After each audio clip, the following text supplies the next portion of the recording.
The Game Schooler Podcast is a weekly audio show that educates new and experienced gamers about the awesomeness of tabletop gaming. In this week's episode, we'll cover Pirates Cove, our game of the week, discuss tips for getting the most out of a convention in the School of Gaming, and wrap it up by revealing our High Five Second Edition games.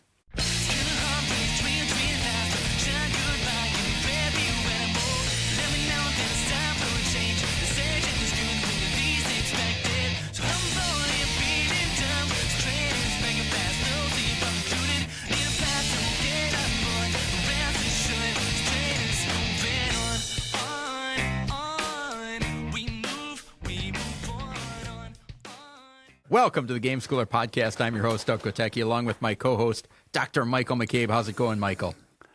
Going great, Doug. How are you? Well, somewhere there's a chicken with its head cut off that's feeling lazy compared to how I've been running around. Just craziness lately. But now, that's good.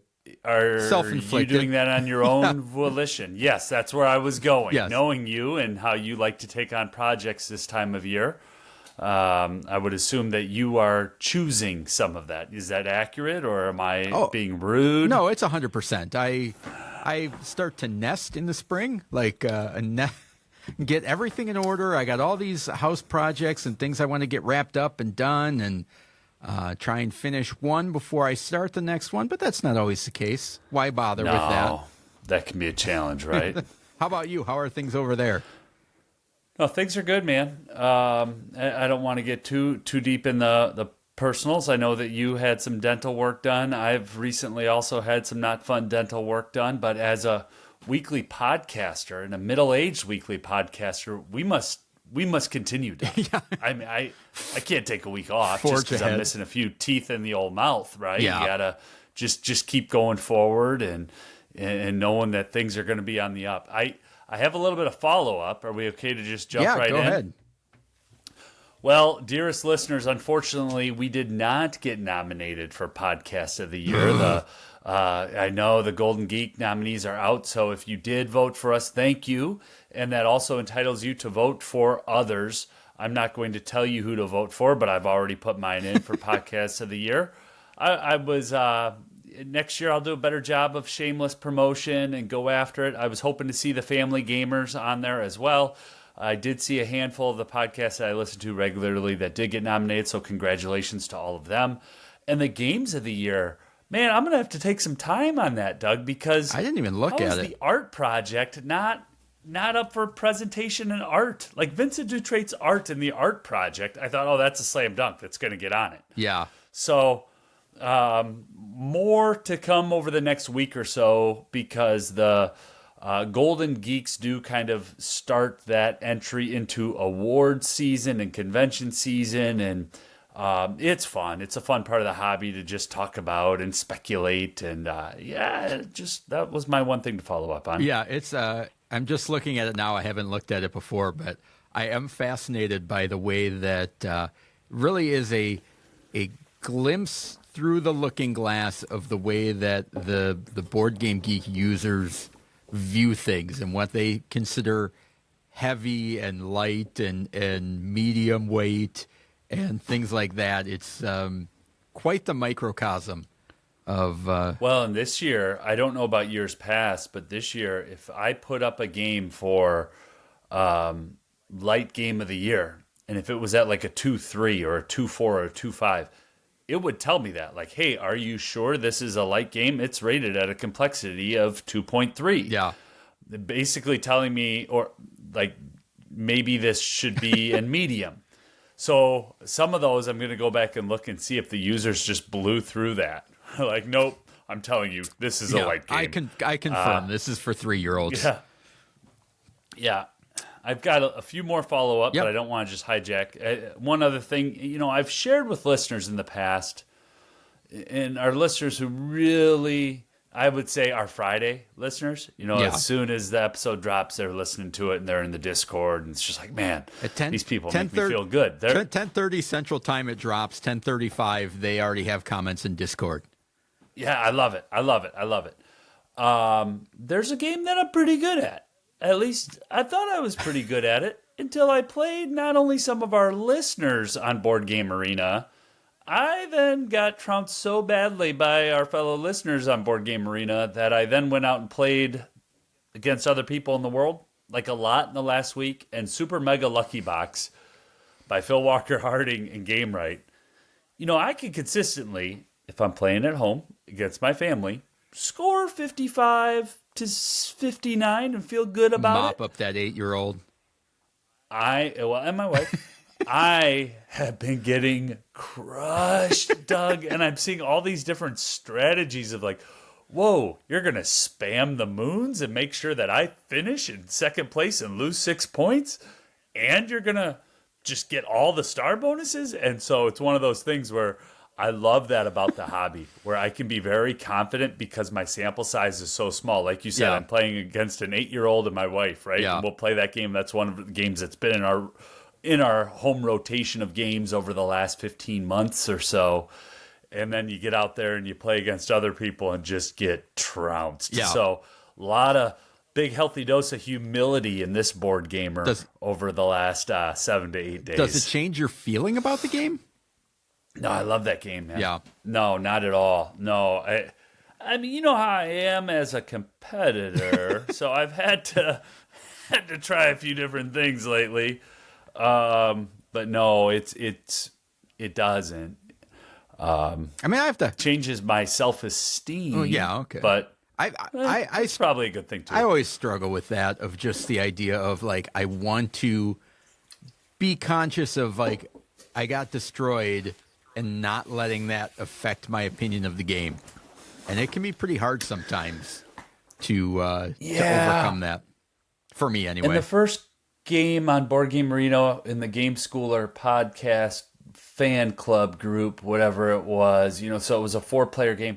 Doug, I didn't just lose close, okay? This was a blowout of epic proportions. This was like, for any basketball fans, you're down by 37 at halftime. Okay, where do you go from here? Yeah. It was one of those moments. So it wasn't, oh, I lost by 4 and I know I'm still really good at that game. No, this was, I got doubled up by multiple people. Got to reevaluate my life goals.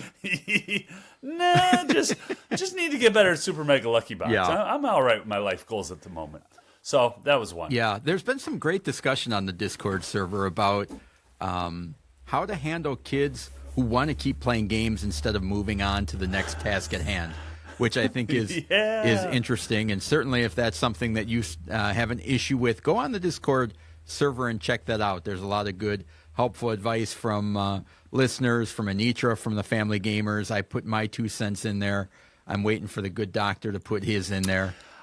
Yeah, I don't know if I'll weigh in directly publicly on that, and not public, but I've been thinking about that comment a lot. When as a former educator and now current bureaucrat, I'm really careful about weighing in on homeschool questions because I don't know the learner, the individual learner. So as a gamer and as a dad and as someone who helps run a board game club occasionally at a local middle school, I want to say, game all day long. But then as an educator and somebody, who went through homeschooling a 4-year-old during the pandemic, it's one of those things where it's like, you know your kid. Yeah. So I'll jump back in. I've been thinking about that one probably way too much, but set a boundary, follow through with the boundary, and but ultimately, your kid. Yeah.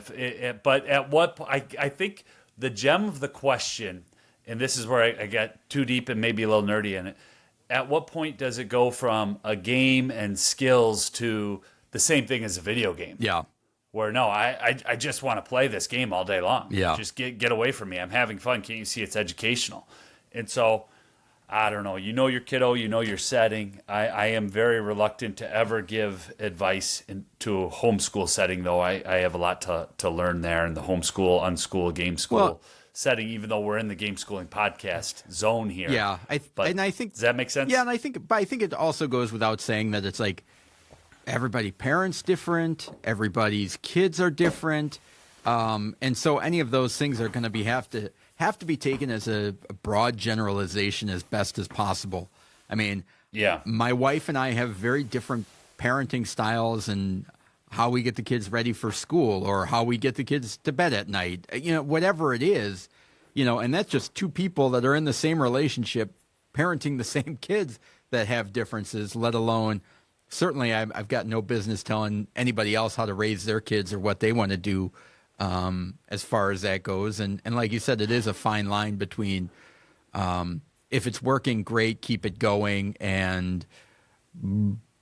but we can't spend all day on this, right? So shuffling there. And if you've got opinions or ideas, let's put it that way, ideas on things that have worked for you in the past. And I think that's what I kind of threw in there, things that I've done in the past to help with that.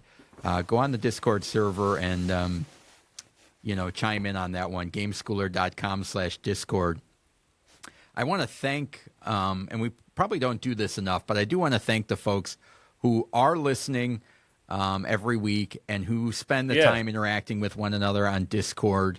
I really appreciate that, and it just means a lot to us that there's a community growing and people helping out, whether it's a place to unload a game that's not working for your family anymore to another family that's excited about it, to sharing the little victories of a kid teaching the game for the first time or winning for the first time, and how to handle losing and all the things that come up with parenting and gaming with kids, and trying to navigate our own nerdiness as we acquire more games and play more stuff. So heartfelt thank you for everybody that's participating in that. We really appreciate it. Yeah, that's nice, Doug. And what I've noticed, I don't go on Facebook anymore, like at all.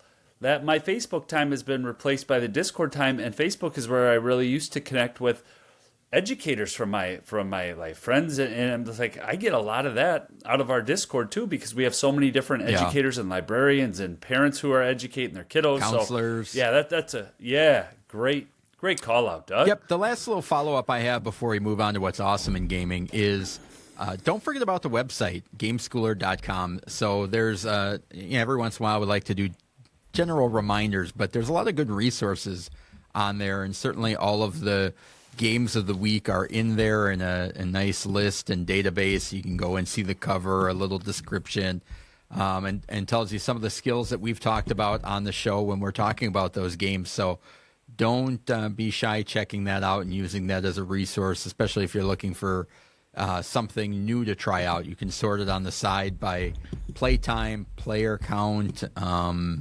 ages, all those type of things to maybe help you find a good game to try out. So awesome. All right, Michael, what's awesome in gaming this week? Well, I've got at least one thing. How about you? Well, I've got my what's on the shelf. So I've got that. I did a little tease in the Discord with the Mr. Magoo blurry picture. Go ahead. All right. Go ahead. You lead us into that. All right. So this week's games in a cube on my Calyx. We discussed last week, two of them, Tokaido and Namiji. And shout out to Sean, who got 3 out of the 5, which I thought was pretty impressive for the blurriness. But Tokaido and Namiji, check out last episode if you want to learn more about those. The next in the list is Quantum, which is a cool space game in which you're using dice as your ships. And the number of pips facing up on the dice is the type of ship that it is. So one moves faster than a 6, but a 6 is way more powerful and it can't move as fast. And they all have different abilities as you move around and you're trying to stake claims throughout the universe around planets in order to win points. So that's a pretty cool game. It's been a while since I played it, and I'd like to get that back to the table at some point. We should play it. I love that game. The next one is a really cool one that I always have a good time with, and I think I'm interested to try.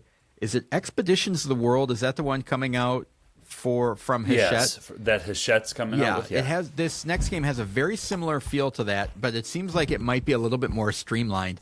But the one on my shelf is called Isla Dorado.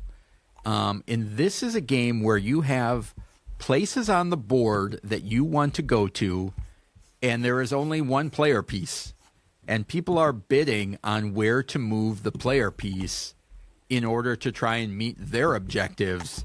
And so there's the bidding and trying to negotiate and sway people to move in a direction that may be helpful for you. So it's a pretty cool game. It's an older one, but I've always enjoyed that one.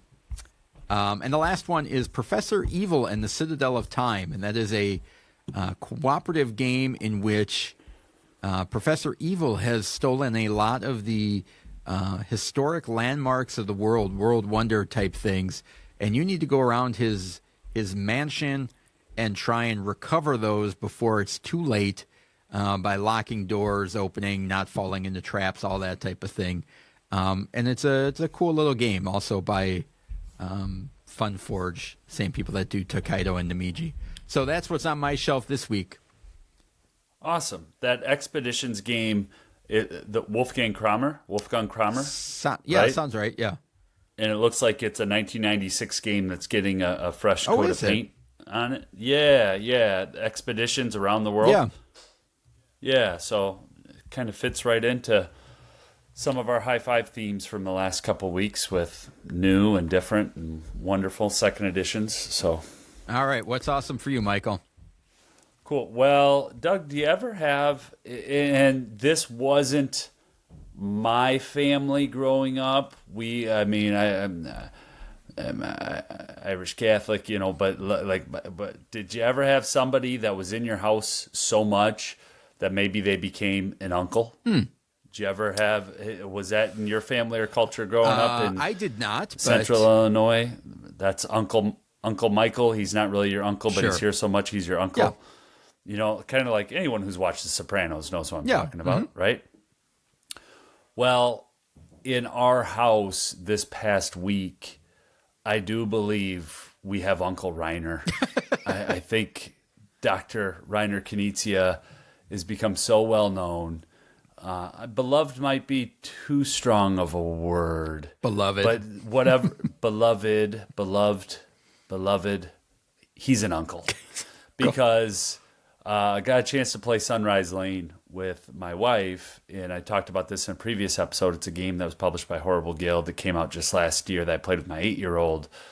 But just with how that game unfolded, and it got the seal of approval in the house, there were so many different Reiner Knizia mentions from Sunday through yesterday.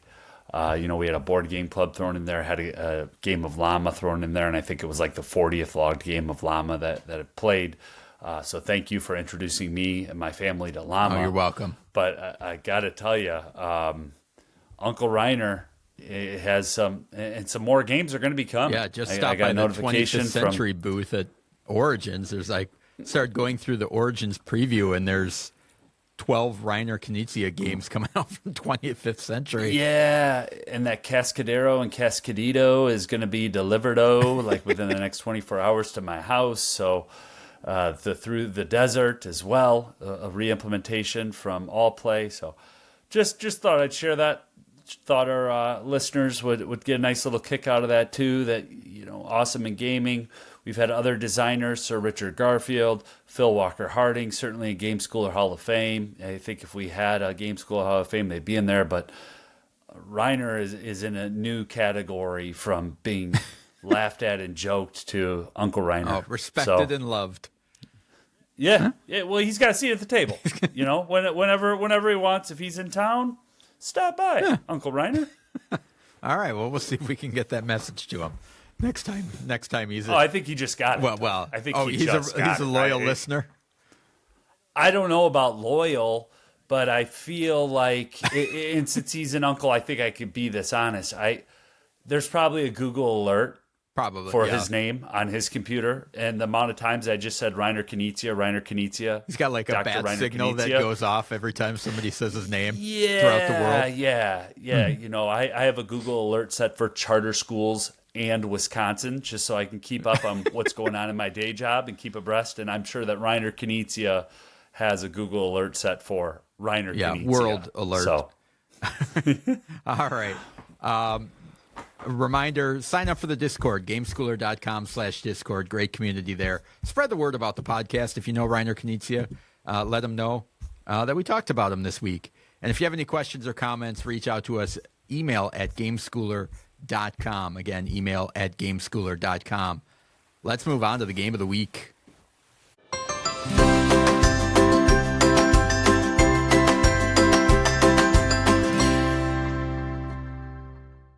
The game of the week. The game of the week is an in-depth look at a family-friendly game we think you should try if you get the chance. This week's game is Pirates Cove. Doug, give us the stats. All right. Published in 2002 by Days of Wonder. The designers are Paul Randalls and Daniel Stahl. And as I was getting this information, I wanted to look up to see what other games they may have designed. Unfortunately, Paul Randalls passed away shortly after the publishing of this game, and Daniel Stahl only has this game credited to him. Yeah. The art is by Cyril Dujon. 3 to 5 players, about 60 minutes, may go a little bit longer. 8+ according to the box, 8+ according to Board Game Geek. I'm probably going to put it up in the 10 just to deal. That's where I was going to go to. Just to deal with some of the take that shows up in this game. But that being said, it's still a family game. The game has 12 turns, and at the start of every turn, each pirate must decide secretly which of the 6 islands they will visit. All players reveal their navigation direction simultaneously, and then the turn is resolved. If any 2 or more pirates end up at the same island, combat ensues. Combat resolution is determined by the strengths of your ship and the results of cannon fire, which are determined by dice. The goal of combat is to scare away rival pirates so that you are the only pirate left at the island. If you stay in combat too long, your ship will suffer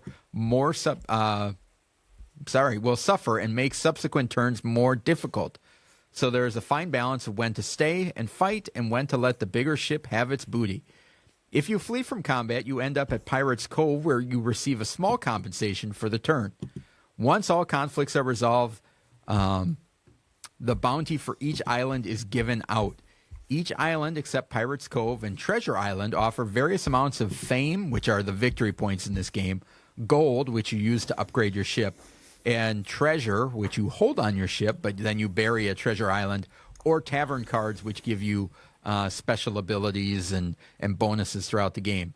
The bounty is skewed so that some islands are clearly better choices than others, so it can force you to decide for or bluff. Or so you think. If you think you can take the island, should other pirates go after the same bounty. Once you have your bounty, you can purchase upgrades for your ship.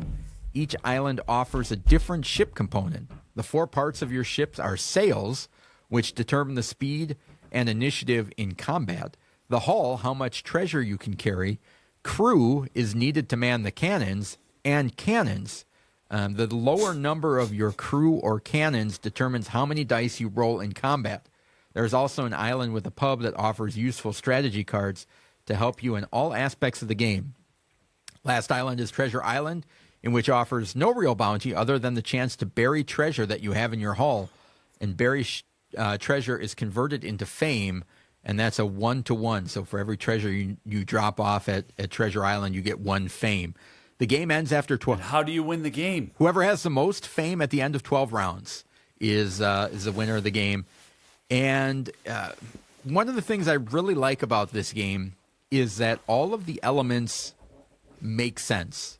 You need to upgrade your sails. That allows you to fire first in combat if you're in that situation. Your cannons and crew, whichever is lower, determines how many dice you roll. So that's great that you have 5 cannons, but if you only have 2 crew to fire them, you're only going to be able to fire two cannons. And then the cargo hold.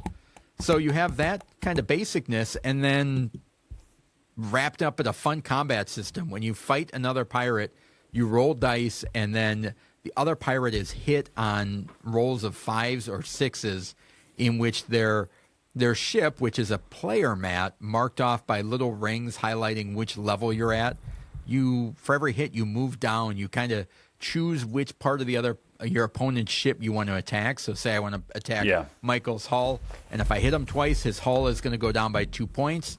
If it ever goes off the board, he's crippled and has to go to Pirate's Cove to repair his ship. All the other islands allow you to upgrade those components. So if I'm on the crew island, I can upgrade that crew at the end of the round. So it's one of those things that's really easy to teach in practice, and you're kind of up and going in no time. And I think part of that is because of how well the mechanisms and the thematic ties connect to one another, that it makes sense. Let's back up real quick. Doug, what is the essence of this game? Like, if you had to just put it in a one-line description, because it fits a few different places, but as a game that's over 20 years old, as a game that only plays from 3 to 5 players, what is the essence of this game, Pirates Cove? Well, it's one of the rare games that actually feels like a pirate game. It feels like you are on the open seas, traveling to different islands to accomplish your goals, and you are running into competitor pirates, and you need to fight each other or walk away. There is, depending on the number of players, there are one or more legendary pirates that are out there that are blocking islands, and you can choose to go there, but they're very powerful. Very powerful. Yeah, this is a pirate game. Pirates, right? Yeah. I mean, that is the essence. This is a pirate adventure. And a you're family gonna fight, one. or you're going to force. Or you're going to bluff like you're going to fight so that other people fight, and you're going to get an advantage somewhere else. I have had so much fun playing this game that when we were at Gen Con last year, the Gen Con has a flea market, basically like a giant garage sale. And this was my gem from Gen Con 2023. Doug found a copy of Pirates Cove and put it in the air in victory pose like, Michael. And I ran and got that thing and was happy to bring it home because of the gameplay. It is a game that fits so well with skirmishing and battling and leveling up a ship. And then, oh man, my ship got destroyed in this area. So what am I going to do to try to make it better? How do I get this treasure over to Treasure Island? Can I get to Treasure Island for a second time? Do I need to get to Treasure Island for a third time to win? And all of those pieces that are happening. The other thing that I really like about it is the amount of hidden information that's in the game as well. Yeah. When you go to the tavern and you get cards, those cards are secret. I mean, there could be a little parrot that basically helps the captain on the ship. Yeah. But people don't know if I have 1 point buried or if I have 6 or 7 points buried. Yeah. And for a game that is over 20 years old, the points are pretty tight. Yeah. I mean, that game is pretty close at the end. Yeah. So that's my rant about what I like about it before you even ask the question what I like about it. There's just so many different pieces that I'm a sucker for pirate games. Yeah. But this pirate game, unlike a lot of other ones, the race in it is different. The race is to build up my ship so that I can hold treasure and get the treasure out before other people see it. But it also has that the piece in where if people see that I'm successful, I'm prone to a fight, right? Well, if they can guess where you're going. And I think that's one of the things that this game can be mean, but I think what works for it is that the meanness is unintentional for the most part. Somebody can make a guess on thinking what island you might go to, and they can guess wrong, or they can guess right, or maybe they're going there for their own reasons. And it's like you can try and pick a battle, but you don't know if it's going to happen.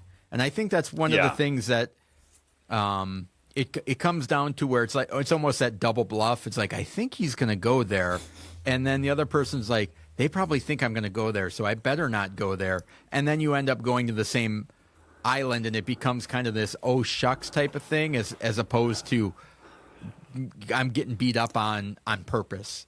So I wish that's the language you would have used last time we played, Doug. Yeah. Oh, shucks? Yeah. That's a lot milder than the language that was thrown across the table. Maybe. It is a go ahead. And I was just going to say that so I think it is mean, but I think the meanness is cut in half. However, there is one caveat that every time I've played this, first-time players usually get wary after their first battle, which usually happens somewhere within the first 3 rounds, and I think they think that it's unrecoverable. Like, oh my gosh, I just lost in battle. This game is over. I'm just getting beat up on. And every time I've played this, the scores end up within 5 or 6 points of each other, and nobody is ever out of it. I think I lost by 5 or 6 points the last game, and I think I lost every battle I was in. No, that's a great point. It's similar to Quacks of Quedlinburg, where if you bust in an early round, that's not as catastrophic as if you bust in the last round. And I feel like in Pirates Cove, if you lose a battle, the first battle, you can recover. The second battle, you can recover. But that last battle, that last showdown with either another player or a legendary pirate, oh, you feel that even more. And I regarding the meanness, it's a pirate game. Yeah. If I'm playing a pirate game, guess what? I'm going to be a scoundrel. I'm going to compete. I'm going to try to get the most gold. I'm going to try to take your gold. It's a pirate game. I don't want to do math and math out a pirate game. Yeah. I want to be a pirate. I want to look at my ship. I want to look at your ship across the table. I want to make a decision if I can take out your ship or I want to run. Yeah. And I like that about Pirates Cove. The wooden dice, the components, really hard to believe that this is a game that's over 20 years old, just with how it looks on the table and how it still kind of pops. The player mats are I would say they're dare I say cute, but it all really just works well. Yeah. It's easy to teach, and that combat system is fun. There is a level of, you can roll, and I think that's why you never really feel out of it, is that, we had a couple of battles in the last time we played, and you were rolling 6 dice against my 3, and I still hung on for 3 or 4 rounds. Didn't feel like it. It just doesn't, it's like sometimes it works and sometimes it doesn't. And that randomness is in such a good, used to such good effect in this game. Yeah. That matches the lighthearted nature of it. There's not a lot of, oh man, I spent all game building up this thing and then it got destroyed by some, it's like the whole thing is random. There's a lot of chaos going on. And for me, it's that right balance of and control and chaos. Don't like too much just random chaos. And I certainly don't like chaos when I think I should have more control or the illusion of control. And this is like, stuff's happening. You thought you're going to land safely on that island. Nope, you're not. We're gonna have a duel. And sometimes slinking away is not the worst thing in the world. Yeah, and if you slink away before you actually take a hit, do you want to tell our listeners about the mutiny, or are we getting too far into the Pirates Cove weeds here? It's a little bit in the weeds, but yes, if you do decide to flee before any combat has engaged, you have to roll a die, and if you roll a 1, you have a mutiny, which you lose all the treasure on board and some You're fame done. points. It's not very delightful when that happens. And I like the battle with just the 5 and the 6s as a hit, and the mutiny as a 1 out of 6 chance, because I feel like both of those design choices engage the mathletes in the crowd, right? Sometimes, especially some of the newer Euros or other dice placement games, they don't encourage engagement. They just encourage, it feels like a spreadsheet. Yeah. And with the Pirates Cove, it's like, I have 6 dice. Doug has 3 over there. My 33% chance with these 6 dice should be a lot better than his 33%, but it's not working for me. And it keeps me in that fight in a way that some of the more recent games don't all the time. They almost encourage too much math. And I don't know if that's making sense, but I do get that feeling when I'm playing it. It's a little bit like the Catan type of thing where, yes, I'm on a space that should be firing off more statistically, and this game, for whatever reason, this time it's not. But at the same time, every time somebody rolls a die, there's a chance it could happen, which is like, even though I'm rolling 3 dice against Michael's 6, it's like, I could knock them out if all three of these were 5s and 6s with one roll, and so there is that excitement from turn to turn. I think this is a great family game night with kids who can handle the fighting aspect. So that's where, to me, you don't really necessarily go into that 8 or I think 10 is probably where it starts to emotionally handle this. Now, of course, every kid's unique. Throw that out there. And you would know as the parent of your child where they're at, but I would gear towards the older.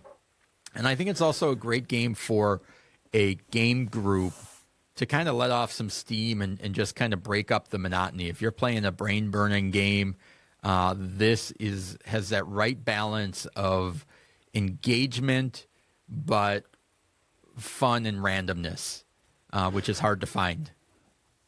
Yeah, I would also peg this as a perfect convention game if this is in a library. This is, and we should send a message on Geek Chat or to the designer and just let him know, hey, we talked about your game, we love your game because it's the game that he's designed. Yeah.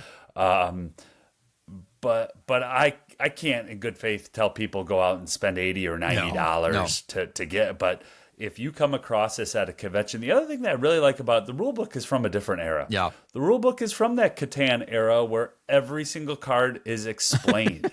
And Doug, I got to tell you, I actually like that. Yeah.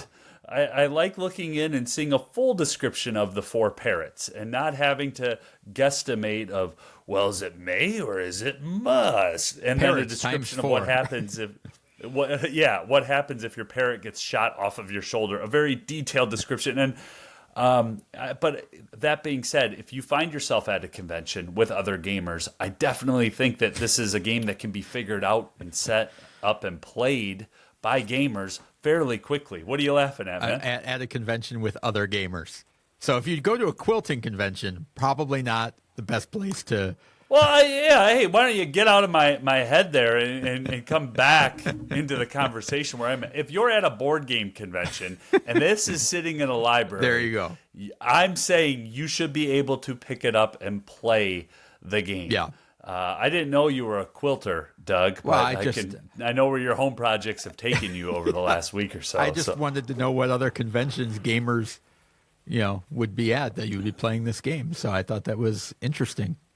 So as far as some skills, certainly the decision making, which island to go to, whether you want to flee, that type of stuff. Observation plays a big part in this game, looking around to see where you think other people may or may not be going. Resilience, kind of getting over that first battle. That was the one I was going to bring. Win or loss. There's tactical thinking in making those decisions, and certainly competition throughout this game. Any that you want to highlight specifically, Michael? Yeah, the resilience. Yeah. I think those early battles and even sometimes the unintentional battles. And obviously, Doug and I play a lot of games. We play a lot of games together. But there can be that quote unquote awesome turn, like, oh, I'm gonna go upgrade my ship, and then I'll be able to carry the full treasure. And then I find myself in a fight, and suddenly that plan is scrapped, and you just have to have that resilience. But I think it's in a great way. The other one is the resource management, and it really has to do with how much treasure am I able to keep versus how many dice am I able to chuck that will help me in a battle. Yeah. And just making those decisions about where you're going to manage your resources on your ship, because there's just the 4 things you got to keep track of, right? There's the speed of your ship, there's how many crew, how many cannons, and how much treasure. But balancing all that is just a delightful decision. I wish I played this game as a teenager, 15, 17, 19, 20-year-old, and could just kind of see if I'd love to see myself as a younger human playing it compared to somebody who was introduced in middle age. But Yeah. I still think there's a ton of really good skills and just a good old fun time. Yeah. It's a good fun fight. Well, and we haven't talked about this, but you kind of want to build up your ship evenly, because if you don't, Yep. you've got a weak spot on your ship that's where everybody's going to attack if you happen to get into combat. So you kind of want to build everything up a little bit even, because your weakest spot is exactly what they're going after. Why are you picking on my cannons again? Yeah. The last person just picked on my cannons. Yeah, and Michael said this one is long out of print, and I have no idea if it would ever be reprinted based on the designer situation. But it is one that I think is probably in a lot of game libraries and kind of stashed away in a lot of game stores in their libraries as well. Yeah, I did try to pick it up in trade for a long time before I picked it up at Gen Con last year. There's currently 11,000 people that on Board Game Geek that own it. Yeah. And it is for trade worldwide by 436 people and want in trade by 259. And that's just a stat that I look at. If that were completely upside down, I don't think we'd be talking about it. And Noble Knight currently has one copy for $30, which, that's wrong. It's actually $80 when I click down on Noble Knight. Yeah. They have the German version published by Amigo, Pirates Cove, which is Piratenbucht, for $30. But if you want the Days of Wonder version, you're going to pay $80. Yeah. Which is funny because we look at that and say, oh, $80, but that's what games are starting to go for now. Yeah. It's not outlandish as it was before, and I kind of think about to myself, it's like, if you play it in a convention, do you want to take a chance on two $40 games that you don't know, or play it in convention and then say, yeah, this is worth two $40 games, and I'm going to take a chance on it, So, well, and it's one that I think I'll probably put up to play at our local convention every other year. Yeah. Right, and run a game, and I'll put very clear descriptors. Do not eat the brisket walking tacos and then come play my out-of-print game. Like, I'm going to be really clear with what you can and cannot bring to the table for this because I want to keep my copy mint. But I have one other thing to say before we move on, if that's all right. Yep. So I did some research because I thought if we're going to tell the story, I really want to tell the story. And on Board Game Geek, some of the most recent posts, you get the gamers who are talking about, oh, there's a runaway leader problem. Possibly. Maybe that was just one time you played. Yeah. I think if somebody gets out to a lead in the games that I've played, they're getting in fights and it gets balanced out. Yeah. So that's one. If you're looking and discerning of if you want to invest in the game. But I thought this was really interesting. There's a solo mode that I'm going to go back and play here over the next, month or so. But it's called the Loathsome Red Dread. Is that fan created? A full solo mode. Yeah, that is fan created. That somebody put a file page and a PDF version out there, and I thought I'm going to go check that out because right now in my solo time I'm actually going through Dead Reckoning, John D. Clare's 4X, very different pirate adventure. Yes. So that's one that I'll follow up on later, certainly in the next, before Gen Con. I'll hopefully get it to the table and do a solo mode of the Loathsome Red Dread. So I thought that was cool. All right. Well, that is going to do it for our game of the week. That is Pirates Cove from Days of Wonder.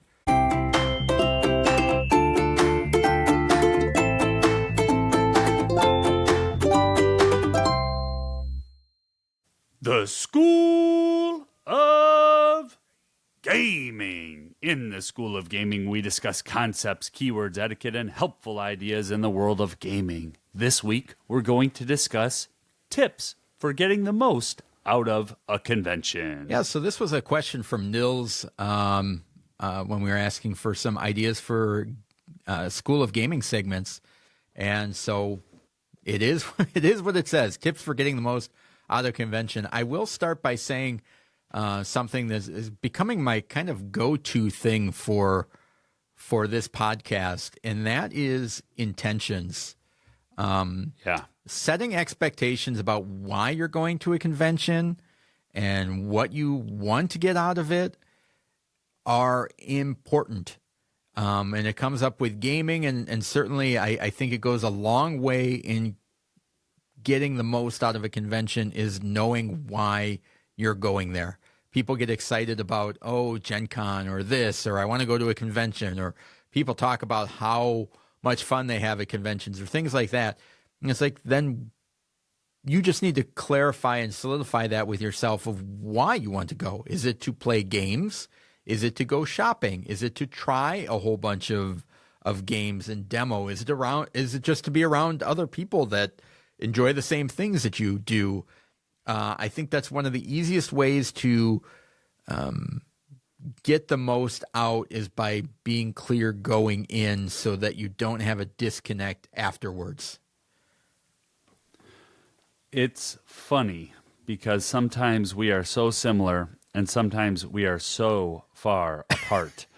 And this week we're on the similar side. My keyword is purpose. What is the purpose of the convention? And then as I was looking at the question and framing the question, I thought about a Punnett square, a little two by two square where work and play are on one side and self or group are on the other side, and then putting the purpose somewhere in that square. If I'm going for, I really do want to talk about this because I think a lot of people who go to conventions in some way, shape, or form, they're working in the industry somewhere. I don't know the percentage, but I mean, you think about the conventions or game days that we have gone to, and the familiar faces, the repeated faces that we see over and over, a lot of times it's because they're working there. So that answer would be very different than I think the play. If you're going to play and be a part of that convention, and even sometimes for us as hosts of the Game Schooler podcast, I have to answer that question differently. Yeah. And then the next one is, am I going by myself or am I going with a group? And a group can be just one other person. And that really takes me into the part of the square of being able to be flexible and prioritize and then running back towards that purpose. Yeah. If I'm going individually, the level of flexibility can be, oh, that game looks cool. Squirrel. I'm going to go over there, sit down and play. Versus if I'm going with a group, with you or with one of my kiddos or with multiple people, I really need to have a different level of flexibility so that the entire group can engage in that convention. Yeah. I think one of the things that's really important is the idea of don't overdo it. And I think I put in parentheses the idea of pretend that you'll go to another convention at some point in your life and you don't need to fit it all in one day. And I think there is a situation of being overwhelmed. I don't know when I'll be back at Gen Con. I don't know when I will go to this convention again. And as a result, you get up early and you stay up way too late and then do that 4 times in a row. And I think if you just pretend that you're going next year, just assume that you're going next year, even if you aren't, and just kind of take it one step at a time and don't overwhelm yourself, I think that goes a long way of having a good experience. There's that's a good point. There are folks that go and they just run themselves ragged and then they talk about like they need a week to recover. And then I'm thinking, to me, it's a lot like getting plastered at some point where it's just like, yeah, but if the whole next day is ruined, was that worth it type of a thing? And I think just... For folks who aren't from the Midwestern United States, Doug just made a reference to being inebriated and vibing in too much liquor. We had a little slang slip into the podcast, so I just wanted to clarify. Back to you, Doug. So I think, yes, you can maximize and you can get a whole bunch of games played, but at what expense? And you and I have fallen into that trap. Yeah. Along the way, and budgeting time, budgeting money, and budgeting relaxation or rejuvenation. I think all 3 of those things are very key for me as I head into a convention, because I can get overwhelmed, and I'm an individual who is also prone to migraine headaches, and will sometimes I'm okay. I just need to. I'm at the convention. I can sit down. I could take another rules teach. I could take another demo, and like being able to know myself and be able to say, hey, I got about 30 minutes and I'm going to have to tag out and go eat a burger or just chill for a minute. I'm getting a little overwhelmed, because what is overwhelming for me may not be overwhelming with the people that I'm with. And so that gets into my last point of just being able to communicate and put up boundaries, which can be, if I'm as an individual, it's easy, right? I can just go in my car and sit for 15 minutes and catch my breath. But with a group, that is a challenge for me because I don't want to take away the fun from the rest of the group. But that process of setting boundaries and just communicating with people of where I'm at is something that I continue to get better at as I get older. But it's something that I can also not do a very good job of in the convention setting, right? Because I'm conscious of other people have invested time, money, and effort, and I want to make sure that I'm not hampering their good time. Yeah. So, Well, and I think we did. If you look back at last year for us is the first time that either of us went to Gen Con, which is the largest game convention in the United States. So not only was it our first time going, but it was also with the guys of, we're gamers. We like to play games, and we have this podcast, and we're covering we had this. press badges, and I thought we did a really good job of, like, 6 o'clock, the exhibit hall closed. Like, we're done for the day. We're just gonna go back and get something to eat and hang out and kind of be done. And it's like we're getting in our car in the parking lot, and you know that people are still gaming until 7 more hours after that. And they may have got we weren't even getting there to break down the door to get in. I don't even know if we ever got there when it opened. And you know that some people are getting in line 2 hours before so they can be the first one on the exhibit hall, and then not going to bed until 2 o'clock the next morning, and then waking up again to do that. And I felt like, well, and that would have been me at 23. Yeah. I mean, you just described what I would have done. And so it goes back to purpose and intentions, right? And a 4-day convention is a marathon versus a 1-day convention could be a sprint, where I'm going to go game today for 14 hours because this is what I'm doing on my Saturday. This is my day. No, that's a good point. Anything else that you have for this? I've got some kind of quick ones. Make sure you eat, stay hydrated, that type of stuff, which it's hard to do when there's a lot of fun and exciting things to look at. To make sure you stop and do that. Following up on what you said, take a break if you're overwhelmed. Like, do not feel like you need to suck every last dollar out of the ticket that you paid. If you need to take a break for yourself, which is hard for gamers. Take a break. Don't be too hard on yourself if you're playing a bunch of new games, if you're not picking them up, or if you're losing a bunch of games in a row or whatever. It's like, just take it as an experience, that type of thing. And then if you can, sign up for games that you really want to play, but don't sweat it if you don't. Like, I guess not necessarily don't sweat it if you don't, but like, you don't also need to get on that. The games are being released at 10 a.m. Sign up. I need to be there immediately to sign up for everything I can and get it. And if I don't, I'm going to be devastated. Like, sign up if you want to.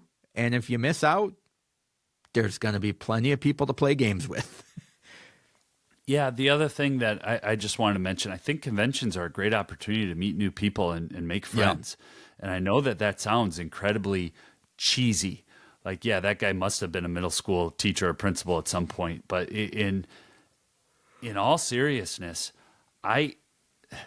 even at Gen Con, we ended up playing Pick-a-Pepper with a married couple, and they were awesome. I was like, man, I could completely sit down and play a 2-3 hour games with this group of people back to back, right? And at our regional convention, I mean, I've got 2 or 3 names and numbers in my phone for when I go back to that regional convention again next year to meet up and play. And I think that is that's not necessarily tied to my purpose, but it is part of the hobby. Is that if I'm open to playing new games and meeting new people, conventions are a great way to bring this awesome hobby to life, more than just the standard game group and regular people that I play with. Yeah, no, awesome. Let us know in the Discord server if there's any tips and tricks that you have, or have you picked up over the years of going to conventions, or some concerns that you might have if you haven't gone to a convention. And there's going to be some folks in there that that can help address some of those things as well. Yeah, not to just speak to one listener in case that listener isn't listening, but I know Andrew and Anitra have covered a similar segment, and Anitra has a wonderful hygiene and sleep rule as well. I didn't go back and listen to that, but I know when I think Andrew was getting ready for Essen or a major show, and they talked about kind of their rules. That almost seems like a tip for helping others get the most out of a convention is taking care of yourself so I don't have to smell you at the table. So let us know what kind of tips and tricks you have, and let's move on to the high five.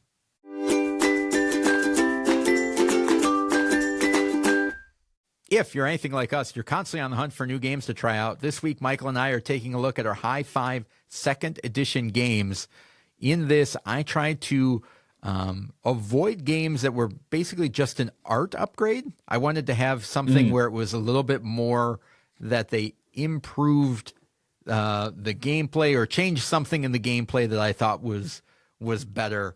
I do have two of them that are art related, but they made the game easier to play. Yeah, I went with a similar approach. I also wanted to get games that we haven't just been talking about week in, week out. So they forced me to stretch a little bit. I think coming off our segment last week, stretch maybe so much to the point that I get some grief from you. Never. So I'm looking forward to this. I would never. You ready for number 5? Yeah, and I did not do just all Reiner he's got visual aids.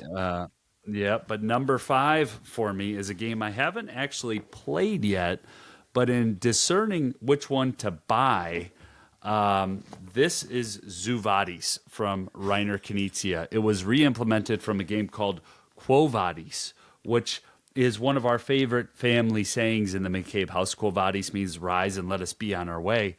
And in Quo Vadis, it's a negotiation game where you're trying to make your way through the Roman Senate. And I got really excited about the gameplay, really excited about the mechanics. I looked at it at Noble Knight and I said, I cannot take this game home to my house. This is the ugliest game and you know me, I'm not usually going to slam on someone's aesthetics of the game, but I was like, yeah, interesting. A theme that I think that my teenager would love to, I can't do it. And then, like within a month from that, the Kickstarter came out for Zoo Vadis, and I was all over it. I was a first day backer, and yeah, I know we haven't actually played it yet, but it's one that I will actually be teaching at a local game convention in October, and I'm excited to play. Maybe I should talk about the actual game, but in Zoo Vadis, you are negotiating your way through the zoo.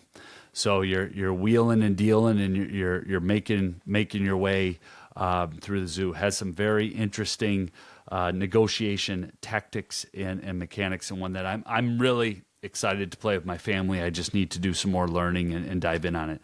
Twice I've gotten it to the table, I've gotten it set up, but that's where it's like, I don't want to make my family do reviews, and nobody else is really excited about it, but it's one I am. And you also don't like the animals on it, right? That was a disappointment on your end?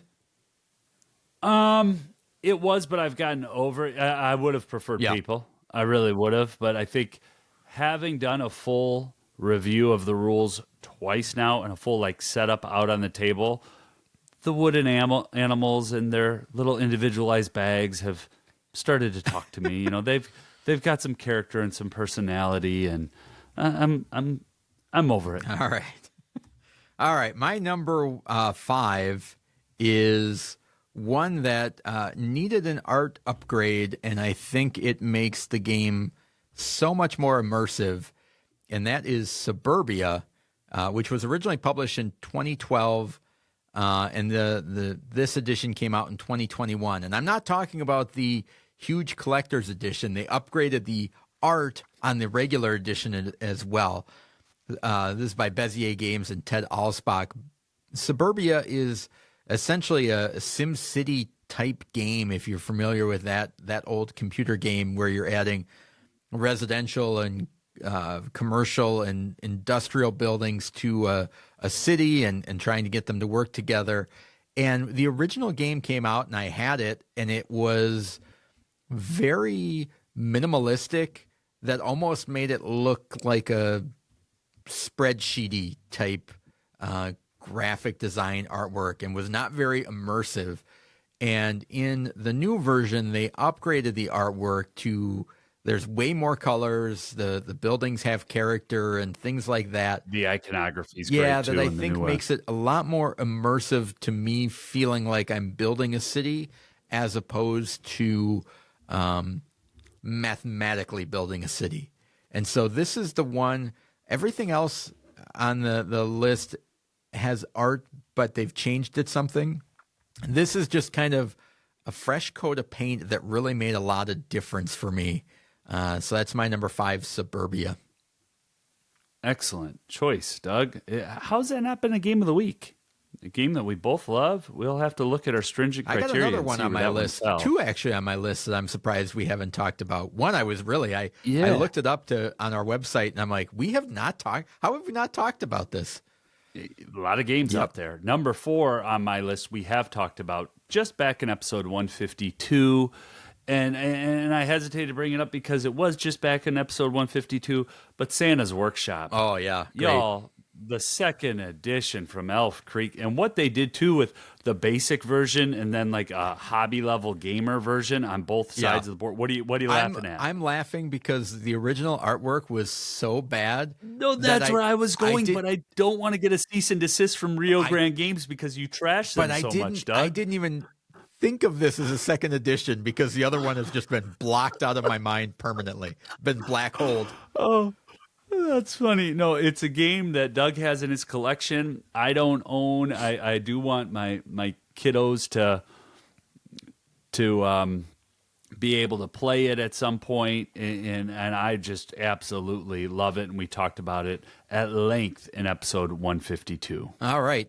My number 4 is the only one on my list that we have talked about previously, and that is Seven Wonders. We talked about it way back in episode 28, and this is one where aesthetically, the original came out in 2010, and the reprint came in 2020 by Repost Production and Antoine Bauza.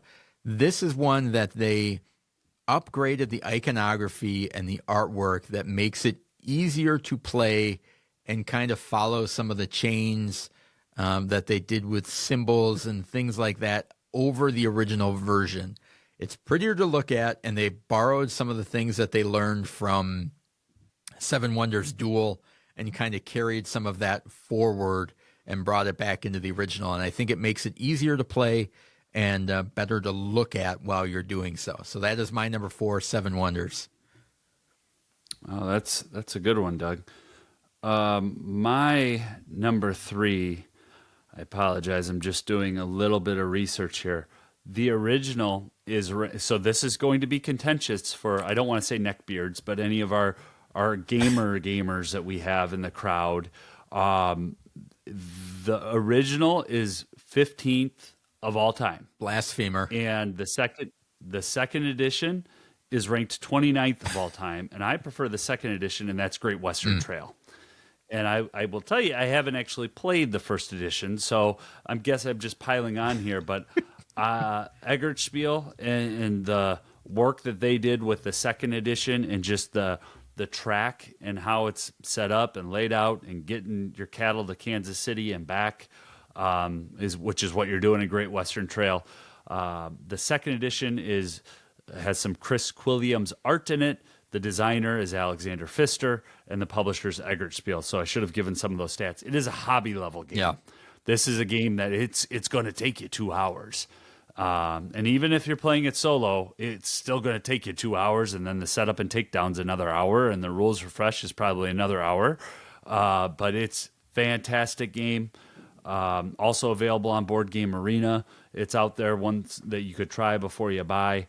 I just think they've done a really good job with the second edition. Good enough where it's going to sit on my shelf. It might not get played for several years because my family is not the right audience for it. Yeah. But if I had 2 or 3 buddies over, it's just a really solid game. So that's my number 3, Great Western Trail. Yeah, no, that's a good one. That was on my honorable mentions.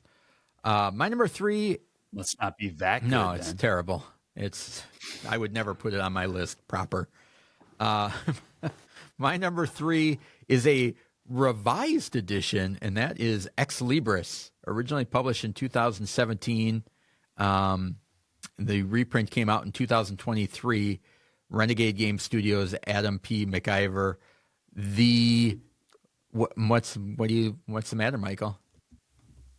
I think that's a stretch, but I need to hear more about this second edition, revised edition. Okay, there's a couple of things going on. One of them is they reduced the size of the box, which is huge. It takes up less space. But the big thing is the Ex Libris is a worker placement game in which you're acquiring books to put in your library, and you are trying to put them in alphabetical order and have shelf stability, that type of thing. The big difference is that these locations come out. You don't always get the same locations every game. But when they reprinted it, they changed them because they were very hard to read in the original. And certainly from across the table, that the font was small, or it was hard to read, or it was covered up. And this just made it a lot clearer of where things go. And we'll have to play it again so I can potentially walk back my dirty looks that I gave you at a few moments ago. We'll have to check it out. Yeah, they changed some stuff that the abilities of each location are on each tile. There's no looking up, and there's no small text. They kind of divided it up, and it just one of the biggest complaints of the original game they addressed when they redid that. And I think it makes a big difference on that one. So that's my number 3, Ex Libris. Renegade Games? Correct, yes. Okay, I assumed it was just a cash grab. So No. I'm glad you corrected me on that, and I'll give that second edition a look and a play. And it was great. one that they went out of. What more companies should do is it went out of print, and then they revised it. Like, they just changed the things that they needed to do before they reprinted it again.